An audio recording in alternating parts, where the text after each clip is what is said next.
जय हिंद प्यारे साथियों, स्वागत है आप सभी का आपके अपने YouTube चैनल ज्ञानशील कैंपस में। प्यारे बच्चों, जैसा कि आप सभी लोगों को पता है कि हम लोग यहाँ पे आरआरबी एनटीपीसी के लिए मैथ का जो प्रैक्टिस क्लास है वो हम ये लोग यहाँ पे डेली करते हैं।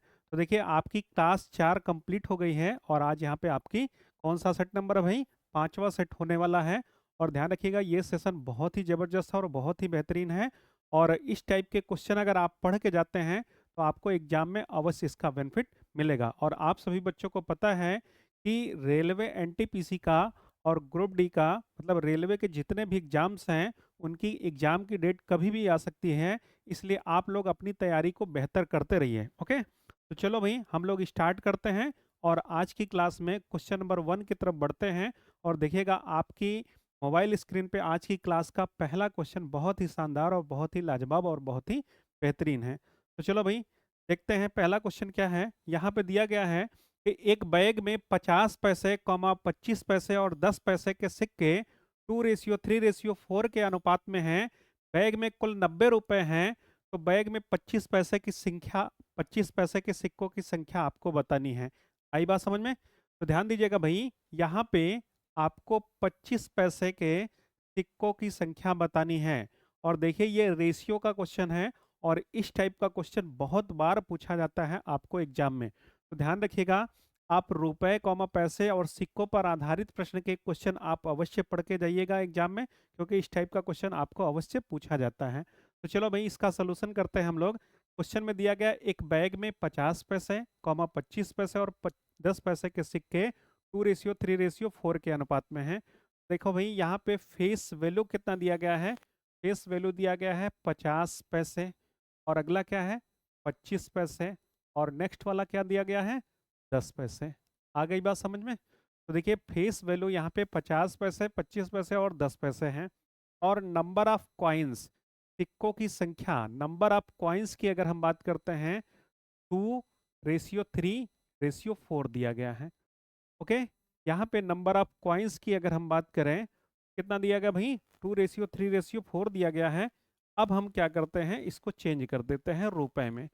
पूरे के पूरे को चेंज कर देते हैं किस में? रुपए में। अब आप ये बताओ, अगर आपके पास 50 पैसे के दो सिक्के हैं, 50 पैसे के दो सिक्के हैं, तो अगर आप उसको रुपए में चेंज करोगे तो टोटल कितने रुपए हो जाएंगे? 1 रुपए होगा। ओके, तो देखिए भाई, इसे हम चेंज कर देते हैं रुपए में। अगर आपके पास 50 पैसे के दो सिक्के हैं तो टोटल यहाँ पे कितने रुपए हो जाएंगे? यहाँ पे टोटल रुपए की अगर हम बात करेंगे, 1 रुपए होगा। 1 रुपए होगा। अब 25 पैसे के तीन सिक्के हैं, तो अगर इसको आप रुपए में चेंज करोगे 0.75 और ये रुपए हो जाएगा। ओके, अब 10 पैसे के 5 सिक्के हैं तो इसको रुपए में चेंज करोगे तो 0.5 रुपए हो गया। ओके, अब इन तीनों को अगर आप जोड़ोगे, और क्वेश्चन में दिया गया है कि बैग में कुल 90 रुपए हैं, तो अगर आप इन तीनों को जोड़ते हैं तो आपका हो जाएगा ये 2.25 2.25 यूनिट। ओके, 2.25 यूनिट या 2.25 रुपए बराबर 90 पैसे का। तो एक यूनिट की वैल्यू निकाल देना है। एक यूनिट की वैल्यू अगर आप निकालोगे तो 90 बट्टे क्या हो जाएगा? 2.25 हो जाएगा। अब आप पॉइंट को हटाओगे तो ऊपर क्या होगा? डबल जीरो हो जाएगा। अब 225 से काटोगे तो 4 बार जाएगा। ये कितनी बार जाएगा? 4 बार। ये 900 हो जाएगा, तो 40 आ जाएगा। अब 40 का गुणा आप किस में करोगे? 3 में करोगे। 40 तिया 120। तो 25 पैसे के कुल कितने सिक्के होंगे? नंबर ऑफ कॉइन्स 25 पैसा। तो ये 25 पैसे के हो जाएंगे आपका। 40 का गुणा 3 में कर देना है। तो 40 का गुणा अगर आप 3 में करोगे, 40 तिया 120 हो जाएगा। तो इस क्वेश्चन का जो राइट आंसर होगा वो क्या होगा? 120 होगा। यहाँ पे ऑप्शन नंबर बी वाला मैच कर रहा। ओके, यहाँ पे कौन सा ऑप्शन मैच कर रहा भाई? बी वाला ऑप्शन मैच कर रहा है। उम्मीद करते हैं कि ये क्वेश्चन आप सभी बच्चों को बेहतर तरीके से समझ आया होगा। चलो भाई, क्वेश्चन नंबर सेकंड की तरफ बढ़ते हैं। देखिए, 25 प्रेक्षणों का माध्य 36 है, पहले 13 प्रेक्षणों का माध्य 32 है और अंतिम 13 प्रेक्षणों का माध्य 39 है। 13वें प्रेक्षण का मूल्य क्या है? देखो भाई, ये औसत का क्वेश्चन है, बहुत ही बढ़िया क्वेश्चन है। हम यहाँ पे लिखेंगे डाटा, यहाँ पे लिखेंगे क्या? एवरेज। ओके, डाटा और एवरेज की अगर हम बात करें तो 25 का कितना दिया गया है? 25 का यहाँ पे 36 दिया गया है। अब देखिए, यहाँ पे पहले 13 प्रेक्षण का औसत माध्य कितना, 13 प्रेक्षण का माध्य कितना है, 32 है, और अंतिम 13 का कितना दिया गया है, 39 है। तो कहने का मतलब ये है कि आप क्या करोगे, देखिए 25 से 36 है, 13 का 32 है, और 13 का यहाँ पे 39 है। अब देखिए 36 से 32 बन रहा है तो कितना कम हो रहा है, 4 कम हो रहा है। 4 कम हो रहा है 1 पे, तो 13 पे कितना कम होगा, तो ये -4 गुणे 13 कर देना है, तो 13 चौका 52, -52 हो जाएगा। उसी प्रकार से अब ये देखिए 36 से ये 39 बन रहा है तो कितना बढ़ रहा है, 3 बढ़ रहा है। तो अब 3 बढ़ रहा है 1 पे, 13 पे कितना हो गया, 13 गुणे 3 करोगे, 13 गुणे 3 करोगे, 13 तिया 39 हो जाएगा। तो कहने का मतलब यह है कि -12 और +39 बराबर आ जाएगा -13। तो कहने का मतलब जो आपका ये एवरेज है इससे कितना कम है, 13 कम है। तो ये 36 - 13 हो जाएगा। 6 में से 3 आप माइनस करोगे 3 होगा, और 3 में से घटाओगे 2 हो गया।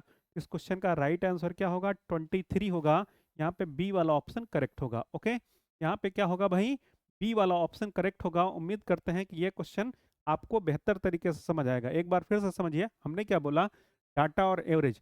25 प्रेक्षण का औसत कितना दिया गया है, 36 दिया गया है। औसत 25 का 36 माध्य दिया गया है। स्टार्टिंग के 13 प्रेक्षण का माध्य 32 है, अंतिम के 13 का 39 है। देखिए 36 से 32 बना, 4 की कमी हो रही 1 पे, तो 13 पे कितना हो गया, 52 हो गया। उसी प्रकार से ये 3 बढ़ रहा है, 13 पे कितना हो गया, 13 3 39, -52 + 39, ओवरऑल कितने की कमी हो रही, वेरिएशन 13 का। तो 36 में से 13 आप घटा दोगे, 23 इस क्वेश्चन का राइट आंसर होगा। चलो भाई, नेक्स्ट क्वेश्चन आपका है, 10 संख्याओं के औसत की गणना 15 के रूप में की जाती है। बाद में यह पता चलता है कि गणना करते समय एक संख्या 36 को गलत अर्थात 26 के रूप में पढ़ लिया गया, तो संख्याओं का सही औसत बताना। मात्र एक लाइन का क्वेश्चन है, ध्यान दीजिएगा। 10 का औसत कितना दिया गया है, 10 संख्याओं के औसत की गणना की गई, 10 का 15 दिया गया है, और 36 को गलती से कितना पढ़ लिया गया, 26 पढ़ लिया गया। अगर 36 को गलती से 26 पढ़ लिया गया तो कितना कम हो रहा है, 36 से 26 बन रहा है, तो 10 की कमी हो रही कितने पे, तो ये 10/10 करोगे तो ये -1 हो जाएगा। ठीक है, अब देखिए अगर यहाँ पे माइनस हो रहा है तो हम क्या करेंगे, यहाँ पे एक जोड़ेंगे, तो ध्यान रखिएगा ये प्लस हो जाएगा। तो 15 और 1 क्या होगा, 16 होगा। इस क्वेश्चन का राइट आंसर क्या होगा, 16 आएगा। यहाँ पे सी वाला ऑप्शन करेक्ट होगा। ध्यान रखिएगा, अगर यहाँ पे माइनस हो, ओके, ध्यान रखिएगा यहाँ पे क्या होगा, माइनस होगा, 10/10 कर देना है, तो आपका ये 1 हो जाएगा। तो अगर यहाँ पे माइनस होगा तो यहाँ पे आप प्लस लिखोगे, अगर यहाँ पे प्लस होता तो यहाँ पे आप माइनस लिखते। तो 15 में 1 जोड़ोगे तो 15 और 1 क्या हो जाएगा, 16 हो जाएगा। तो इस क्वेश्चन का जो राइट आंसर होगा वो क्या होगा भाई, 16 होगा। उम्मीद करते हैं कि ये क्वेश्चन आपको बेहतर तरीके से समझ आएगा। चलो, अब देखिए ए ने 1 लाख रुपए निवेश करके अपना व्यापार शुरू किया। 1 वर्ष के बाद बी 2 लाख रुपए का निवेश करके उसके साथ शामिल हो गया। कारोबार शुरू होने के 3 साल बाद उन्होंने 84,000 रुपए का लाभ हुआ। उन्हें 84,000 रुपए का लाभ हुआ। बी ने ए से कितना अधिक प्राप्त किया, यही आपको ज्ञात करना है कि बी ने ए से कितना अधिक प्राप्त किया। तो देखो भाई, ये आपका क्वेश्चन है पार्टनरशिप का। सबसे पहले हमने आपको बताया था कि जब निवेश का समय से गुणा करते हैं तो क्या मिलता है, लाभ का अनुपात, profit ratio equal to investment into time. तो हम क्या करते हैं, ए और बी के लाभ का अनुपात निकाल लेते हैं। ए और बी के लाभ का अनुपात निकालोगे तो ए ने आपको यहाँ पे दिखाई दे रहा है 1 लाख रुपए निवेश किया है। वो कब तक के लिए, कहने का मतलब 3 साल के लिए। 1 लाख का निवेश जो है 3 साल के लिए। अब 1 वर्ष बाद बी आ रहा है, तो अगर ये 2 लाख का निवेश कर रहा है तो कहने का मतलब कितना हो जाएगा, 2 साल के लिए। देखिए 5 जीरो से कैंसिल आउट हुआ, 3 हो गया और ये 4 हो गया। बट यहाँ पे कंडीशन दे रहा है, अब इन दोनों का सम कितना हो गया, 4 3 7, 7 यूनिट की वैल्यू यहाँ पे 84,000 हो गई। 7 यूनिट की वैल्यू अगर यहाँ पे 84,000 है, तो 1 यूनिट की वैल्यू कितनी हो गई भाई, 84,000 बटे क्या करोगे, 7 कर दोगे। 84,000 बटे 7 करोगे, कितनी बार जाएगा, 12 बार जाएगा। अब ये 12,000 आ गया। अब यहाँ पे कंडीशन क्या दिया है कि बी ने ए से कितना अधिक कमाए, बी ने ए से कितना अधिक कमाए। तो देखो भाई, बी ने ए से कितना अधिक कमा रहा है, तो बी और ए का अंतर 4 और 3 का अंतर कितना है, 1, और 1 की वैल्यू कितनी है, 12,000। तो कहने का मतलब 1 यूनिट की वैल्यू कितनी है, 12,000। यही इतना अधिक कमाया है। कितना अधिक कमाया है भाई, 12,000 रुपए। तो देखिए यहाँ पे पहला ए वाला ऑप्शन करेक्ट हो रहा है। ओके, यहाँ पे कौन सा ऑप्शन मैच कर रहा है भाई? ए वाला ऑप्शन मैच कर रहा है। ये भी क्वेश्चन आप सभी बच्चों को बेहतर तरीके से समझ आया होगा। चलो आगे बढ़िए नेक्स्ट वाले क्वेश्चन की तरफ। 7:30 के अनुपात को प्रतिशत के रूप में व्यक्त करें। ओके, अब देखिए 7:30 के अनुपात को प्रतिशत के रूप में व्यक्त करना है, तो परसेंटेज वैल्यू बराबर हो जाएगा 7/30 गुणे 100 कर देना है। 0 0 से कैंसिल करोगे, ये 70/3 आ जाएगा। अब 70/3 का मतलब तो 23 या 69 लगभग ये 23.34% हो जाएगा। 23.34% मीन्स बी वाला ऑप्शन करेक्ट होगा। ओके, यहाँ पे कौन सा ऑप्शन करेक्ट होगा भाई? बी वाला ऑप्शन करेक्ट होगा। उम्मीद करते हैं कि ये भी क्वेश्चन आप सभी बच्चों को बेहतर तरीके से समझ आया होगा। चलो भाई 5 नंबर कंप्लीट हो गया। अब 6 नंबर पे, तो सॉरी 6 नहीं, नेक्स्ट अगला। 2 वर्षों के लिए 15,000 रुपए की धनराशि पर 12.5% की दर वार्षिक ब्याज दर से साधारण ब्याज और चक्रवृद्धि ब्याज में अंतर क्या होगा? देखिए 2 वर्ष के साधारण ब्याज और चक्रवृद्धि ब्याज के अंतर का फॉर्मूला डी बराबर पी आर अपान 100 पूरे का पावर 2 कर देना है। देखिए रेट ऑफ इंटरेस्ट यहाँ पे 12.5% दिया है, और 12.5% का फ्रैक्शन क्या होता है? 1/8 होता है। तो कहने का मतलब मूलधन आपको यहाँ पे 15,000 दिया गया है, थोड़े 1/8 का मतलब 64 हो जाएगा। ठीक है, तो आप सीधा सीधा 8×64 से भाग दे दीजिए। तो यहाँ पे अगर आप 64 से भाग दोगे तो 15,000 डिवाइड बाई अगर आप 64 करते हैं तो लगभग आपका यहाँ पे आना चाहिए 234.375। 234.375 इस क्वेश्चन का क्या होगा भाई? राइट आंसर होगा। कहने का मतलब यहाँ पे आपका इस क्वेश्चन का राइट आंसर क्या होगा? ए वाला ऑप्शन करेक्ट होगा। ओके, यहाँ पे कौन सा ऑप्शन करेक्ट होगा भाई? ए वाला ऑप्शन करेक्ट होगा। यहाँ तक क्लियर हुआ? चलिए आगे बढ़ते हैं। आपका नेक्स्ट क्वेश्चन ध्यान दीजिएगा, 8 नंबर, बहुत ही बढ़िया क्वेश्चन है। राम और श्याम क्रमशः 9 किलोमीटर प्रति घंटे और 10 किलोमीटर प्रति घंटे की गति से समान दूरी तय करते हैं। यदि राम श्याम से 36 मिनट अधिक लेता है, उनके द्वारा तय की गई दूरी ज्ञात करनी है। तो उनके द्वारा तय की गई दूरी, उनके द्वारा तय की गई दूरी, तो मान लेते हैं x किलोमीटर। x किलोमीटर, तो समय बराबर क्या होता है? दूरी बटे चाल होता है। तो x/9 और माइनस x बटे क्या हो जाएगा? 10 बराबर 36 मिनट है। इसको डिवाइड करोगे 60 से। अब इसको कैलकुलेट करोगे, 9 और 10 कैल्शियम 90 हो जाएगा। तो 9 दहा में ये 10x माइनस 9x बराबर हो जाएगा 36/, यहाँ पे 60 होगा। तो x बराबर हो जाएगा 36 गुणे 90/60 कर देना है। तो 0 0 से कैंसिल करोगे, 6 का 36 हो गया, 9 6 54 हो गया। तो इस क्वेश्चन का राइट आंसर क्या होगा? 54 होगा। क्वेश्चन नंबर 8 का करेक्ट आंसर क्या होगा भाई? 54 होगा। ये भी क्वेश्चन बेहतर है। ओके, बढ़िया क्वेश्चन है। चलो भाई अगला क्वेश्चन समझिए, ये सबसे बढ़िया क्वेश्चन है, ध्यान रखिएगा। 3 वर्ष पहले 5 सदस्यों के एक परिवार की औसत आयु 17 वर्ष थी। एक बच्चा पैदा हुआ, परिवार की औसत उम्र आज भी उतनी ही है। बच्चे की उम्र ज्ञात करनी है।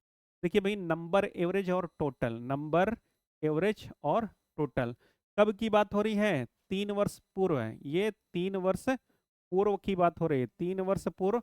और परिवार में सदस्यों की संख्या कितनी थी? 5 थी। औसत कितना था? 17 था। ये तब 17 था जब ये 3 वर्ष पूर्व की बात हो रही है।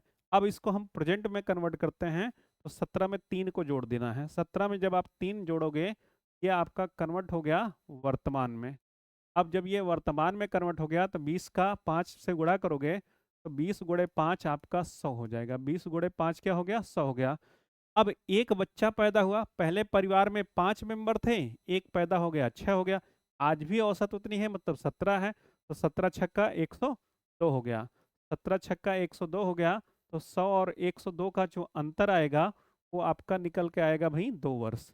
तो बच्चा कितने वर्ष का हो गया भाई? यहाँ पे 2 साल का होगा। 2 ईयर इस क्वेश्चन का राइट आंसर होगा।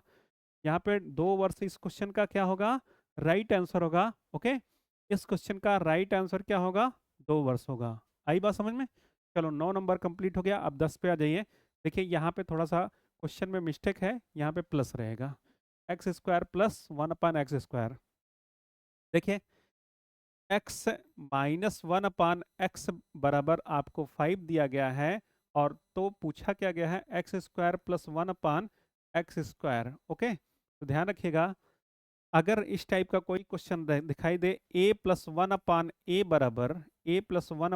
बराबर कोई वैल्यू दिया गया है, और a² + 1/a² का मान पूछा गया, तो आपको वैल्यू का स्क्वायर -2 कर देना है। ठीक है, तो यहाँ पे वैल्यू का स्क्वायर -2 करोगे, और इसमें आपको अगर a-1/a बराबर कोई वैल्यू दिया गया है, और a² + 1/a² अगर आपको पूछा गया है, वैल्यू का स्क्वायर +2 कर देना है, तो यहाँ पे दूसरा वाला कॉन्सेप्ट अप्लाई होगा। तो वैल्यू का स्क्वायर कितना है भाई, 5 का स्क्वायर +2, तो 5 का स्क्वायर 25 हो गया, 25 में 2 जोड़ोगे 27 होगा। तो इस क्वेश्चन का राइट आंसर क्या होगा, 27 होगा। क्वेश्चन नंबर 10 का कौन सा करेक्ट आंसर होगा भाई, 27 होगा।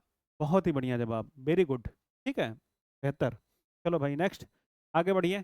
अब देखिए cot 1 degree, cot 23 degree, cot 45 degree, cot 67 degree, cot 89 degree बराबर है। तो देखो भाई, ये तो बहुत आसान क्वेश्चन है। यहाँ पे आप क्या करिए, क्वेश्चन बहुत ही बढ़िया है। Cot 1 degree into cot 23 degree to cot 45 degree into cot 67 degree और इंटू कॉट 89 डिग्री। आ गई बात समझ में? तो देखिए 1 और 89, cot 1 degree into cot 89 degree, answer 1 आएगा। ठीक है, अब उसी प्रकार से cot 23 degree into cot 67 degree, इसका भी क्या होगा, 1 होगा। और ये कॉट 45 डिग्री, इसका भी क्या होगा, 1 होगा। तो सबका प्रोडक्ट करोगे 1 ही आएगा। बी वाला ऑप्शन करेक्ट होगा। क्वेश्चन नंबर 11 का कौन सा आंसर करेक्ट होगा भाई, बी वाला question, sorry B option correct होगा। ओके, तो देखिए भाई, ये सब क्वेश्चन बहुत ही अच्छे हैं और एग्जाम में पूछे गए हैं। तो कृपया इन सब सारे क्वेश्चन को आप लोग ध्यान से पढ़िए और हर एक क्वेश्चन का जवाब दिया करिए। ठीक है, हर एक क्वेश्चन का जवाब दिया करिए। तो यहाँ पे 11 कंप्लीट हो गया। अब देखो 12 पे आते हैं। यदि किसी संख्या के 7/6 का 5/6, 140 है, तो संख्या का 9/4 क्या होगा?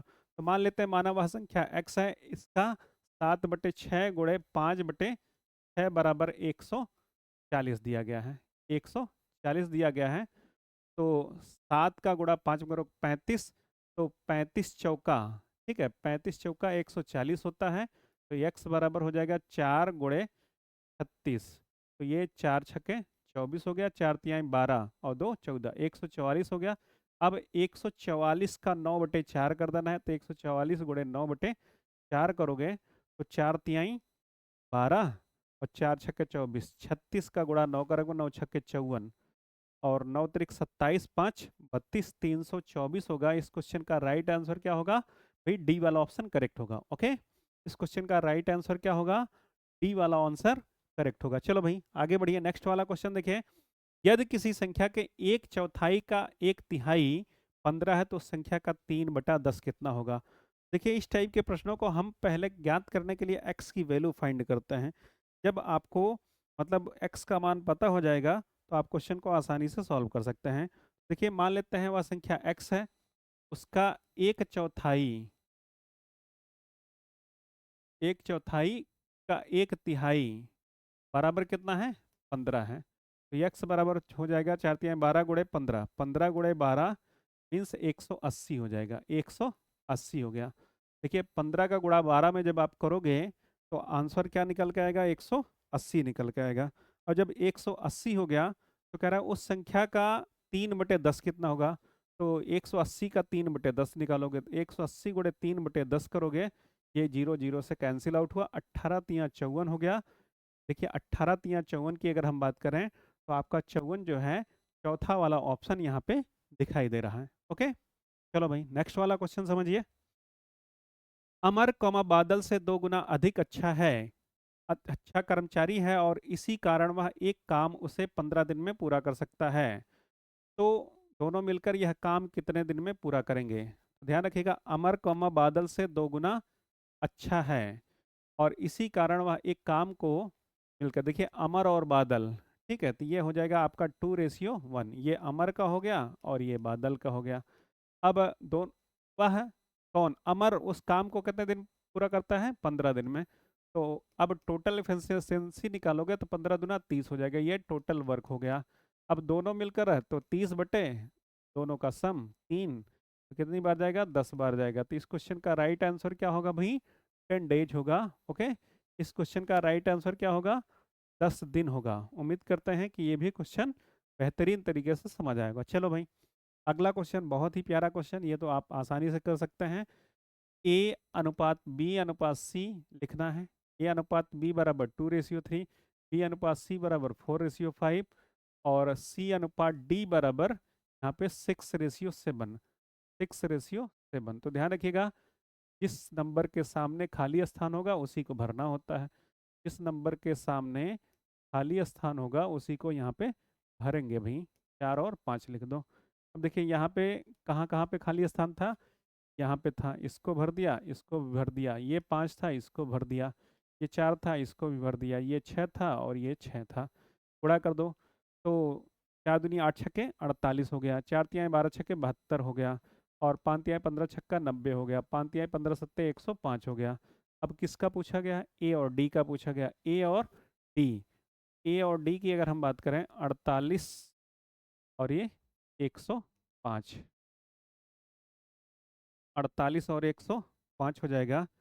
तो 3 से काटोगे 16 बार, और 3 त्रिक्का 9, 3 पचे 15, 16 और 35 होगा। इस क्वेश्चन का राइट आंसर क्या होगा, 16 और 35 होगा। ओके, तो उम्मीद करते हैं कि देखिए भाई, ये क्वेश्चन आप सभी बच्चों को बेहतर तरीके से समझ आ रहा होगा, और डेली का डेली आप लोग इसको प्रैक्टिस अवश्य करते रहिए।